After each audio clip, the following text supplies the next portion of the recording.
With the important stuff, okay? Yeah. We're getting into waiver wires, and of course we're starting with the running backs here because, man, if this guy's available in your league, Barry said it earlier in the week, this is kind of one of those ones where you dump a lot of the fab on. It's De'Von Achane, by the way, for all those that have studied the media guides of Texas A&M and the Miami Dolphins. It is not Achane. I've watched almost every Texas A&M football game my entire life because I grew up in College Station.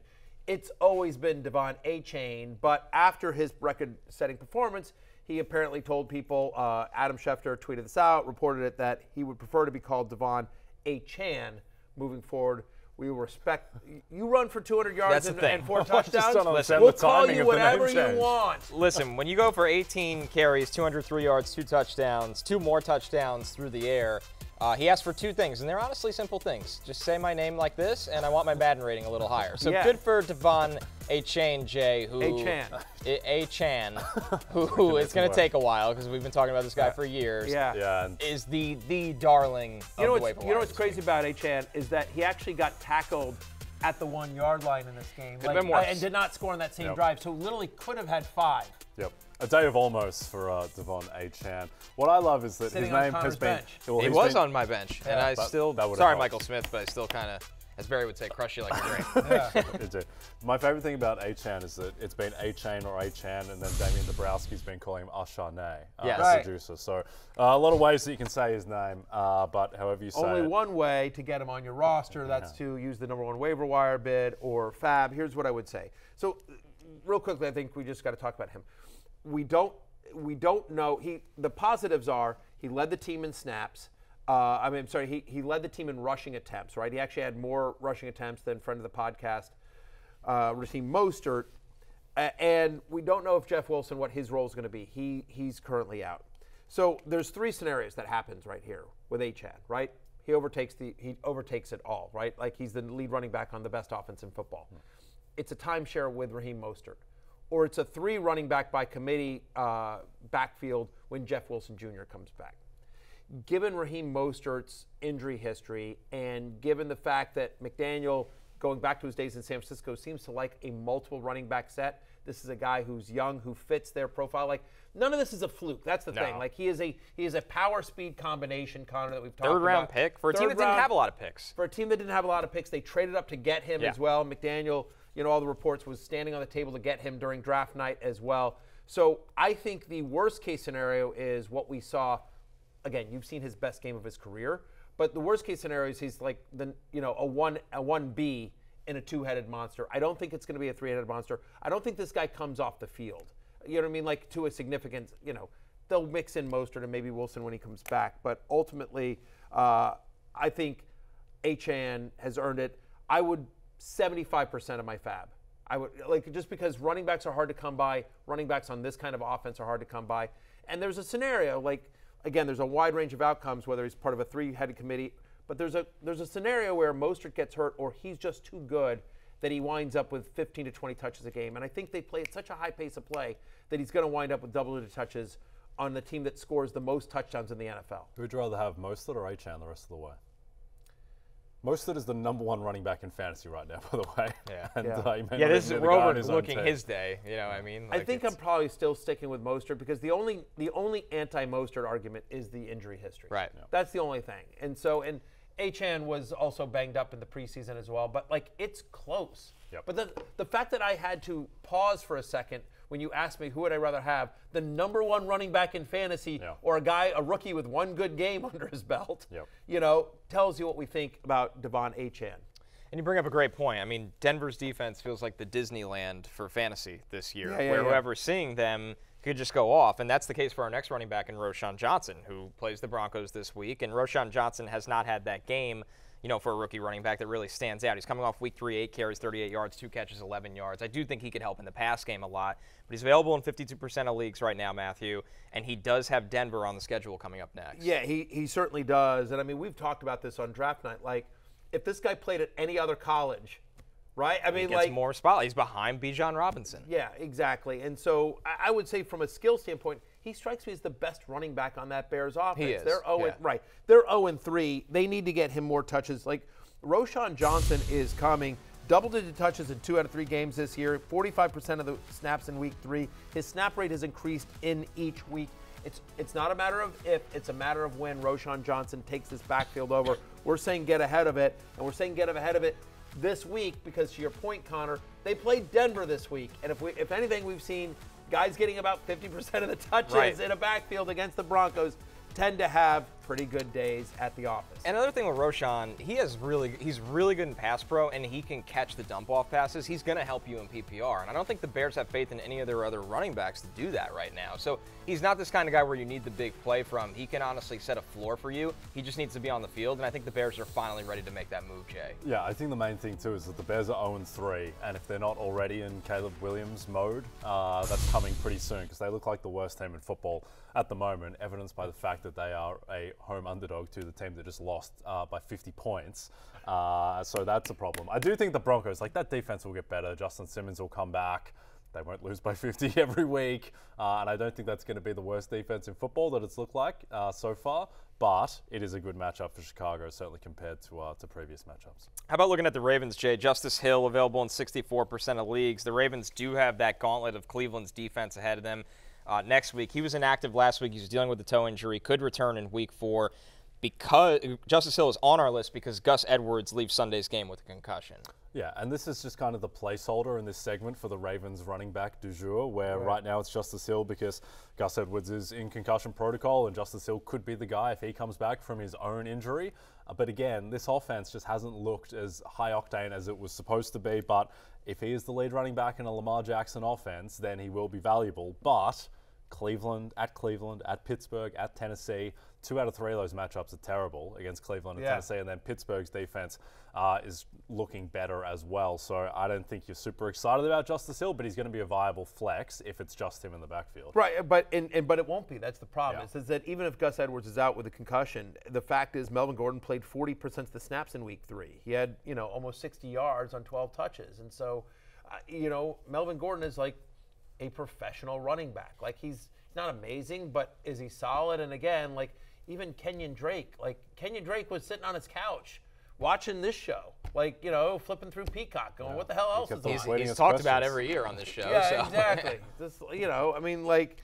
The Ravens just have this mentality of oh, do you qualify at running back? Here's 15 carries. It just, So I wouldn't go crazy on Justice Hill, but if you have to start a Ravens running back this week, we do think Hill is the most likely beneficiary. And to the point of Cleveland being so good against the run and just a good defense, the fact is that Hills at least has some pass catching ability as well. So maybe you can get some dump offs there, trying to get him in space. The Ravens are the perfect team to trade for Jonathan Taylor, in my opinion. And I understand the price might not, they won't want to meet the price. They're not going to pay a high-end price for him. But, J.K. Dobbins, he's hurt all the time at this point. It stinks, but they need a guy to feed consistently in the run game. Yep, so that would be frightening. Jonathan Taylor and Lamar Jackson in the same, same rushing attack. They'd be a great team. By the way, so would the Steelers.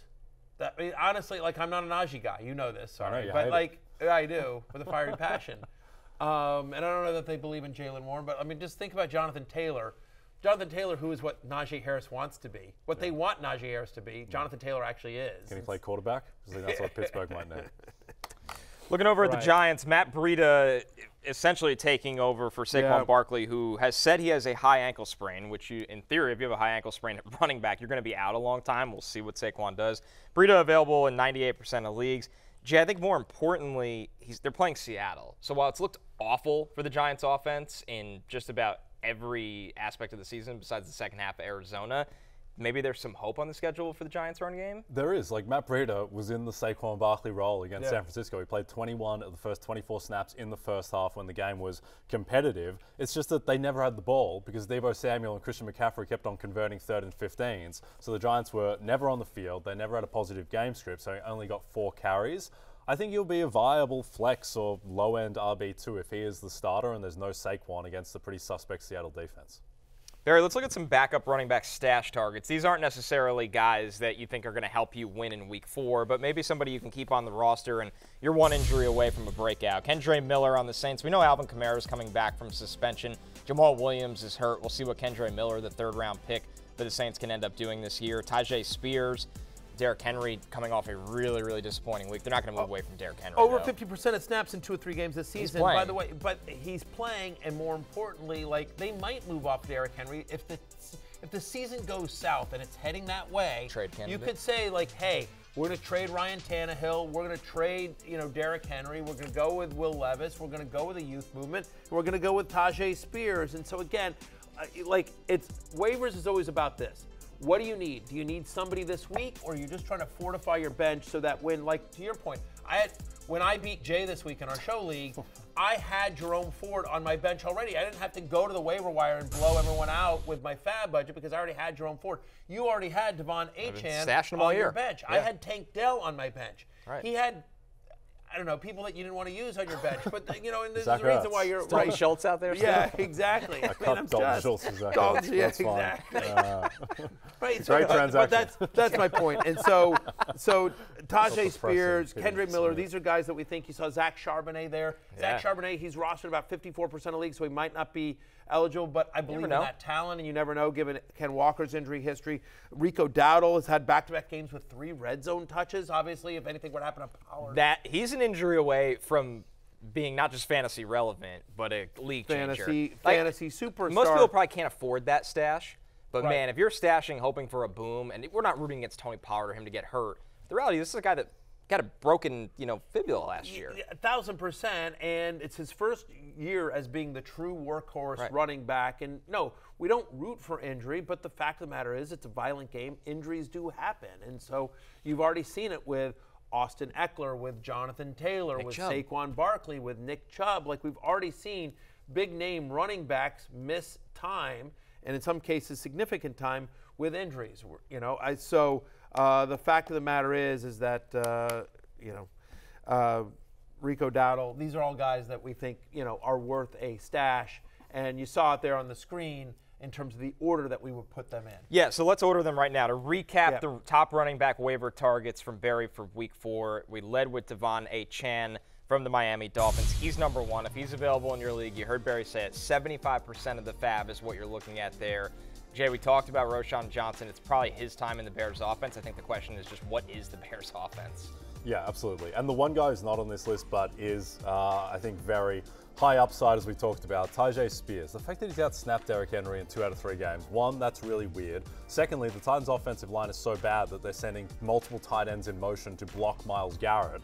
And then the Titans, their next 3 games, home to Cincinnati, at Indianapolis, and then Baltimore and London. I mean, there's a chance they don't let Ryan Tannehill get back on the flight from London, and going into their bye week, they're just the new team coming out of that if they're 1-5, and Derrick Henry could be on a different team. They easily could be 1-5 or 2-4 in a tough division there. The only thing I'll say about the list that you just saw there is that, again, it depends on what you need. If I was not, the guys like, Breida and Justice Hill are more like, hey, I need somebody this week. But if you're just stashing, I would move Kendre Miller to 3. Again, because that's a kid that, talk to me about Kendre Miller out of TCU. I think he's got more pass-catching upside. Jamal Williams, not getting anything out of him. Who knows how hurt he is. He's obviously going to miss at least the next 3 games. And Alvin Kamara, I don't think is built for a full-time role at this stage of his career. I love Kendre Miller. Am I wrong? No, that's the key, is that Kendre Miller does what Alvin Kamara cannot. And Alvin Kamara never really has been a heavy workload in between the tackles kind of guy. Big pass game, stretch runs. Kendre Miller can run in between the tackles. You can give him 20 touches a game. I know he's even brought this up. Like, he has more pass game upside than a lot of people think. There's a chance Kendre Miller takes that job from Jamal Williams, who is hurt, which might be unfair, and never looks back. That's what they drafted him in the 3rd round to do. Yep. The other thing is Jameis Winston looked terrible against the Packers. And look, he came into the game halfway through. That's always a difficult situation. But, if he's bad again, they may need to lean on the run game even more. I just want to – I think this is a good time to have this conversation. Alvin Kamara's rookie year. I remember I was banging the drum for Alvin Kamara, and everyone was like, they got Mark Ingram, and they'd signed Adrian Peterson. Remember, Adrian Peterson had been with the Cardinals. They signed Adrian Peterson. Like, Alvin Kamara was this third round pick, and he was going to be 3rd on the depth chart. And everyone was like, no. And I'm just like, I don't know. Mark Ingram doesn't get passes. I feel like Adrian Peterson's kind of done. Kamara, like when you watch him in the preseason, this guy's just electric. I feel like, whatever. Ultimately, rational coaching doesn't always happen, but more often than not, talent wins out. And so in cases like whether it's Kendre Miller or De'Von Achane that we're talking about here, like even if you can't necessarily see a clear path to playing time, ultimately talent wins out. That's what we're talking about with Roschon Johnson exactly as well. And so maybe Alvin Kamara still has it. We haven't seen it the last 2 years. Word is that he's healthy and he's got a chip on his shoulder after 3-game suspension. But maybe, like, I'm not shocked if over the second half of the year, Kendre Miller is the lead running back for the Saints and like a top 15, 17 guy. That's what they drafted him to be. I mean, they took him in the third round. Once again, he has a skill set that they need right now. Yeah. And Jay, your point further highlights that with Jameis Winston under center, they're going to have to run the ball more. Hey, it's Matthew Berry from NBCSports.com and RotoWorld.com, and I want to thank you so much for watching whatever it is you just watched, or if nothing else, being too lazy to click out of the autoplay after this video started, after whatever it is you actually wanted to watch finished. But now that you're here, I'd like to take a moment here to ask you respectfully now, okay? I'm asking you respectfully to subscribe to the NFL on NBC YouTube channel. You'll get the latest RotoWorld fantasy news headlines, all sorts of great shows, including my own Fantasy Football Happy Hour. So go subscribe now. Again, I'm asking respectfully.